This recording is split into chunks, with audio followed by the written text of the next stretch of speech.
औज़ु बिल्लाहि मिनश शैतानिर रजीम। बिस्मिल्लाहिर रहमानिर रहीम। अल्हम्दुलिल्लाहि रब्बिल आलमीन व बिही नस्तईन इन्नहु खैरुन नासिरीन व मुईन। मारा वहाला दर्शकों नाज़रीन अस्सलामु अलैकुम जमीअ व रहमतुल्लाहि व बरकातुहू। हमारा आ हदीस नु सिलसिलो जहतु आ प्रोग्राम हूँ तमारी समक्ष लाव्यो छूँ અને અલ્હમ્દુલિલ્લાહ અમે ખુદાવંદ તાલાએ મોકો આપ્યો કે અમે ઘણી બાબતો ઉપર આપણે ચર્ચા કરી હદીસ અહલે બેતની નજરમાં થી અને ઇન્શાઅલ્લાહ તાલા આજે એક બીજા વિષય ઉપર કે જે સર્વરે કાયનાત મોહમ્મદ મુસ્તફા સલ્લલ્લાહુ અલૈહિ વસલ્લમ શું કહેવા માંગે છે એ હું તમારી સમક્ષ ઇન્શાઅલ્લાહ ગુજારિશ કરશું। જેવી તરીકે જેથી હું તમે પહેલા તમારી સમક્ષ ગુજારિશ કર્યો અને તમારી સમક્ષ બયાન કર્યો કે જાણે કોઈ ઇન્સાન નસીહત આપે છે કોઈને તો એ આપણા માટે એક મોટીમાં મોટી નહેમત છે। અમે એને જે છે ખોવાઈ નથી જોઈએ। જે પણ આપણને કોઈ આપે આ નસીહત તો અમે એને જે છે સાચવી જોઈએ અને એના ઉપર અમલ કરે। હવે આ એક ડાયલોગ છે, એક સવાલ અને જવાબ છે। એક મુસાફિર હતો કે જે મદીનામાં રહેતો તો ન હતો, બીજા જગ્યાએ રહેતો હતો, પણ એ આવ્યો રસૂલ સલ્લલ્લાહુ અલૈહિ વસલ્લમ પાસે અને રૂક્યો ટ્રાન્ઝિટમાં હશે થોડા વખત તો સવારે કાયનાતને પૂછા કરે છે મસ્જિદમાં કે યા રસૂલલ્લાહ મને કાંઈ તમે નસીહત કરો, મારા પાસે કાંઈ સવાલ છે। તો સર્વરે કાયનાત એને જવાબ આપે છે। હવે એ જવાબ આપણા જે છે સુનવા જેવું લાયક છે અને આપણે એના ઉપર અમલ બી કરીએ તો આપણી દુનિયા અને આખરત આપણી બંને જે છે બદલી જશે। તો એ માણસ જે છે એ મુસાફિર જે છે 18 સવાલ કર્યો, 18 ક્વેશ્ચન્સ જે છે એ માણસ રસૂલે પાકને સવાલ કર્યો। 18 સવાલ આ સર્વરે કાયનાતે ને એની સવાલ પૂછો, 18 સવાલ। તો હું આજે તમારી સમક્ષ 18 સવાલ નહીં બયાન કરું, થોડા થોડા ટુકડામાં હું આ સવાલનો જવાબ બયાન કરીશ, પછી ઇન્શાઅલ્લાહ આપનું આ 18 ક્વેશ્ચન અને 18 સવાલોનો જવાબ કમ્પ્લીટ થશે ઇન્શાઅલ્લાહ। તો પહેલું સવાલ એ મુસાફિરે કહ્યું કે યા રસૂલલ્લાહ મને નથી ખપતું કે મારી અકાઉન્ટમાં મારી હિસાબમાં અઝાબ લખે। બધાની વ્યાધિ થાય છે ને આખિરતની। અમુક માણસોને વ્યાધિ કરે છે, અમુક માણસો વ્યાધિ કરે છે, પણ અમુક માણસો જે છે એની વ્યાધિ નથી કરતા। તો એ માણસ એ મુસાફિર સવારે કાયનાતને રસૂલને પૂછા કરે છે કે મને નથી ખપતું કે મારી અકાઉન્ટમાં મારી હિસાબમાં કયામતના દિવસે અઝાબ લખવામાં આવે, હવે હું શું કરું? તો સર્વરે કાયનાતે ફરમાવ્યા કે તમારા માવિત્રો સાથે તમે સારો વર્તાવો કરો, તમારા મા બાપ સાથે તમે સારો સુલૂક રાખો। પછી આ સવાલ પૂછે છે મુસાફિર કે મને ખપે છે કે મારું શુમાર જે અક્કલવાળા માણસો છે એની લિસ્ટમાં આવે। એટલે માણસો મને અક્કલવાળા માણસો જે છે, ઇન્ટેલિજન્ટ માણસો છે, એ લોકોની લિસ્ટમાં મને ગણતરી કરે, હું શું કરું? તો સર્વરે કાયનાત એને જવાબ આપે છે કે તું હંમેશા અલ્લાહને યાદ કરતો રહેજે, તું હંમેશા અલ્લાહને યાદ કરજે। તો અલ્લાહને યાદ કરવાથી જે છે અમારું નામ, અમારી જે ઇજ્જત છે, અમારું લિસ્ટ નામમાં ઓ લોકોની લિસ્ટમાં આવશે કે જે અક્કલવાળાઓ દુનિયામાં હોય છે। હવે અક્કલવાળા માણસો કોને કહેવાય હું જરાક તમારી સમક્ષ એક બે એક્ઝામ્પલ હું તમે આપું। અત્યારની દુનિયામાં અમે અક્કલવાળા માણસોને ગણે કે જેના પાસે બહુ દौलत હોય। અત્યારે જમાનામાં આપણે અક્કલવાળા માણસોને કહે કે જે હોશિયાર એટલે ડોક્ટર હોય, ફિલોસોફર હોય, વકીલ હોય, સારી વાત કરવા જાણતા. અમે અત્યારે જમાનામાં એ લોકોને જે છે આપણે પોતે બહુ વધારે ઇજ્જત આપે છે કે એ અક્કલવાળા માણસ છે. પણ સહી માનોમાં અક્કલવાળા માણસ જે છે એ છે કે જે એની અક્લ ને ઇસ્તેમાલ કરે અલ્લાહની મોહબ્બતમાં. અલ્લાહની મોહબ્બતમાં એની અકલને ઇસ્તેમાલ કરે, અલ્લાહના કાર્યોમાં એની અકલ ઇસ્તેમાલ કરે, અલ્લાહની ખુશી માટે એની અકલને વાપરે. આપણે એને અક્કલવાળો કહેવાય. અકલ એટલે નૂર છે, અકલ એટલે હિદાયત છે. એ અકલ ઇન્સાનને જે છે હિદાયત આપે છે. એ જ અકલ છે કે જે ઇન્સાનને ગુમરાહીથી બચાવે છે. પણ હવે કે જે માણસ ગુનાહથી અને ગુમરાહીથી, સરકશીથી, તબાહીથી ન બચવા જાણતો હોય તો એ માણસ અક્કલવાળો ન ગણે. કારણ કે કયામતના દિવસે જે છે ખુદા કુરાનમાં કહે છે સૂરે મુલ્કમાં કે લૌકુન્ના નસ્મઉ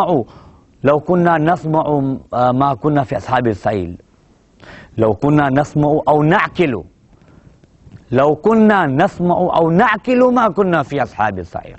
આપણે જોઈએ કે ખુદ જે જાણે અલ્લાહ જહન્નમીઓને જે છે જહન્નમની આગમાં જાણે અલ્લાહ એને નાખશે તો એ લોકો બોલશે કે કાશ એવું થાત કે આપણી અક્કલને આપણે ઇસ્તેમાલ કરે, કાશ અગર આપણે પોતાની અક્કલને વાપરતે યા તો અમે સાંભળે તો આજે અમે જહન્નમનું અઝાબ આપણે ન થાત.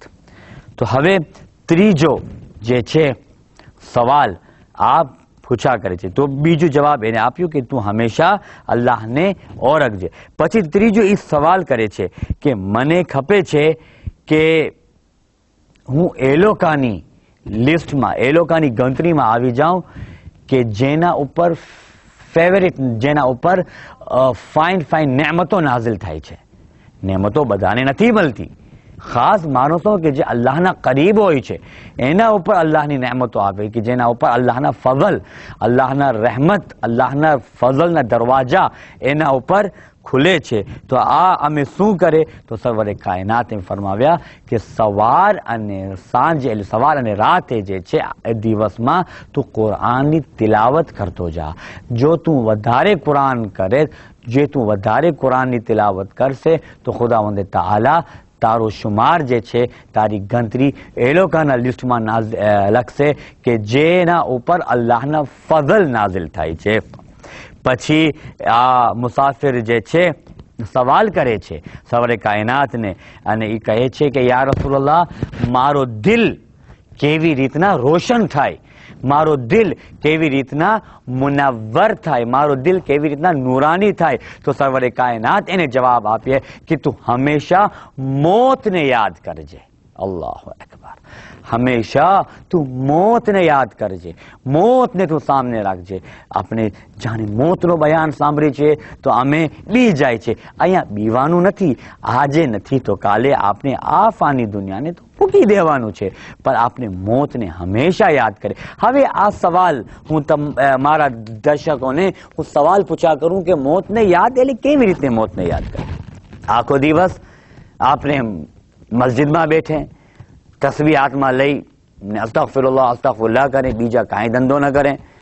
રોજી કમાવાની પણ આ એક ઇબાદત છે, બરાબર છે ને, હલાલ રોજી. કારણ કે આપણા બચ્ચા છે, હા, આપણા બી ખર્ચા હોય છે, બધા માણસોના ખર્ચા હોય છે, આપણું ઘરનું ખર્ચો ચલાવવું પડશે. હવે શું કરે આખો દિવસ જે છે બેસી જાય કુરાન માથા ઉપર લઈને યા અલ્લાહ કરતા જાય? નહીં. તો આ સવાલ જે છે ઇમામ અલી ઇબ્ન અબી તાલિબ અલૈહિસ્સલાતુ વસ્સલામ પાસે એ સવાલ લેવામાં આવ્યું અને કહેવાનું કે યા ઇમામ અલી અલૈહિસ્સલામ તમે અમે બતાવો કે આખો દિવસ હવે શું કરે, આપણે ઇબાદત કરે? તો ઇમામ અલીએ કીધા કે નહીં, તમે કાંઈ બધું કરવાની જરૂર નથી. તમે જાઓ ભણતર કરો, તમે જાઓ ઇલ્મ હાસિલ કરો, તમે હલાલ રોજીની શોધ મારો, પણ એક વાત હંમેશા યાદ રાખો, જે પણ તમે કરો મોતને તમારી સામે હંમેશા રાખતા જાજો. અલ્લાહુ અકબર. મોતને જે છે તમારી સામે રાખતા જાજો. જ્યાં તમે મોત નજર આવશે, જ્યાં તમે મોત યાદ આવશે, તો તમે જે છે અલ્લાહની પનાહમાં રહેશો અને અલ્લાહની હિફાજતમાં રહેશો. પછી શૈતાન આપણને બહેકાશે નહીં. તો આ ઈ માણસ જે છે એ સર્વરે કાયનાતને પૂછા કરે છે કે હવે હું જે છે મારો દિલ કેવી રીતે રોશન થાય, મારું દિલ કેવી રીતે મુનવ્વર થાય. તો સર્વરે કાયનાતે એને જવાબ આપે છે કે તું કોઈ દિવસ પણ મોતને ભૂલશો નહીં. પછી પાંચમો સવાલ ઈ મુસાફિર જે છે સર્વરે કાયનાતને સવાલ પૂછા કરવા કરે છે અને ઈ કહે છે કે મને ખપે છે કે અલ્લાહની જે ખાસ બ્લેઝિંગ્સ હોય છે, ખાસ નેમત હોય છે, હું ઈ નેમતથી મહેરૂમ ન થાઉં, હું અલ્લાહની રહેમતથી મહેરૂમ નહીં થાઉં. અલ્લાહની રહેમત મારા ઉપર આવતી જાય, અલ્લાહની મહેરબાનીયા મારા ઉપર થતી જાય. હવે હું શું કરું? તો પછી સર્વરે કાયનાત ફરમાવે છે કે જે અલ્લાહના બંદા જે છે, અલ્લાહના બંદાઓ જે છે એ દુનિયામાં જે પણ રહે છે એના સાથે તું સારી રીતે વર્તાવ, સારી રીતે જે છે તું એના સાથે વર્તાવ. કારણ કે એ અલ્લાહના બંદા છે.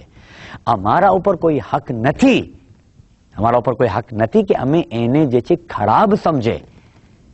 હું ફક્ત એક દાખલો આપી ને અત્યારનું પ્રોગ્રામ જે છે અમે ઇન્શાઅલ્લાહ એના અંતમાં લાવશું. પછી જે બીજા સવાલ છે અમે ઇન્શાઅલ્લાહ એના ઉપર અગર અમે ખુદાવંદ તઆલાએ મોકો આપશે તો આ અમે બીજા સવાલ કે જે ઈ મુસાફિર સર્વરે કાયનાતને પૂછા કરતો હતો એ અમે એનું જવાબ તમે આપીશ. હું અંતમાં એક્ઝામ્પલ આપું કે અગર હું આ એક નાનો છોકરોને કહું કે એ મારા ભાઈ તું મને જે છે ફાઇન પિક્ચર બનાવ, તું કને માય જે તું મને જે છે કાંઈ ફાઇન ડ્રોઈંગ તું મને કરી આપ કાગળ ઉપર. તો અગર ઈ મને કોઈ ફાઇન ડ્રોઈંગ કરી આપે યા હું તમે આપું મારા દર્શકોને કે તમે મને એક ફાઇન કાગળમાં તમે જે પણ કોઈ ચીજ તમે ગમે તમે ઈ મને ફાઇન કાગળમાં બનાવી આપો, તો તમે અગર મને લાવશો તો હું કહીશ કે કેવું ફાઇન છે કે નહીં, કેવું ફાઇન છે. તમે મને લઈ આવ્યા અને તમે મને દેખાડ્યા કે કેવું ફાઇન છે ઈ. હવે હું તારીફ તમારી નથી કરતો, તમારી આ ડ્રોઈંગની કરું છું કે જે તમે બનાવ્યા છો પણ તમે ખુશ થશો. પણ અગર હું કહું કે આ ડ્રોઈંગ મને જરાય પણ નથી ગમી, જરાય પણ સારી નથી, હું તમારી બુરાઈ નથી કરતો, હું આ ડ્રોઈંગની બુરાઈ કરું છું. હું આ જે તમે ડ્રોવ કર્યા છો, જે તમે બનાવ્યા છો એની બુરાઈ કરું છું. પણ તમે બુરું લાગશે, તમે ખોટું લાગશે. કેમ? કારણ કે તમે એને બનાવ્યા છો, તમે આ ડ્રોઈંગને બનાવવા વાળા તમે છો. એટલા માટે તમે અગર આ ડ્રોઈંગની હું તારીફ કરીશ તો તમે સારું લાગશે, અગર હું આ ડ્રોઈંગની બુરાઈ કરીશ તો તમે ખરાબ લાગશે.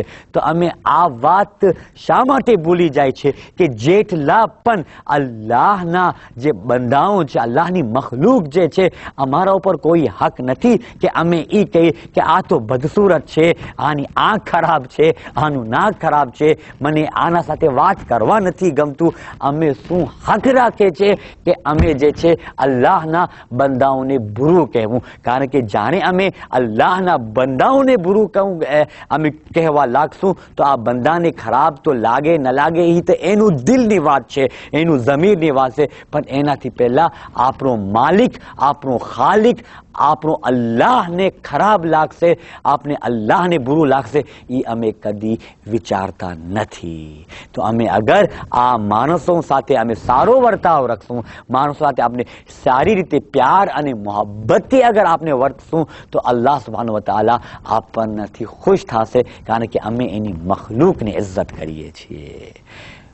તો અંતમાં અમે અલ્લાહ પાસે દુઆ કરે કે યા અલ્લાહ, ખુદાવંદ તાલા આપણને તૌફીક આપે કે અમે અલ્લાહના રસૂલના જે અકવાલ છે, એના જે બોધ વચનો જે છે એ આમ સુનેહરી અલ્ફાઝ જે છે એના અમને એને સાંભળે અને એના ઉપર આપણે અમલ કરે. અંતમાં અમે दुआए इमाम ज़माना पढ़सूँ. अल्लाहुम्मा सल्ली अला मुहम्मदिन व आले मुहम्मद. बिस्मिल्लाहिर्रहमानिर्रहीम. اللهم كن لوليك الحجة ابن الحسن صلواتك عليه وعلى آبائه في هذه الساعة وفي كل ساعة وليا وحافظا وقائدا وناصرا ودليلا وعينا حتى تسكنه أرضك طوعا وتمتعه فيها طويلا. اللهم صل على محمد وآل محمد.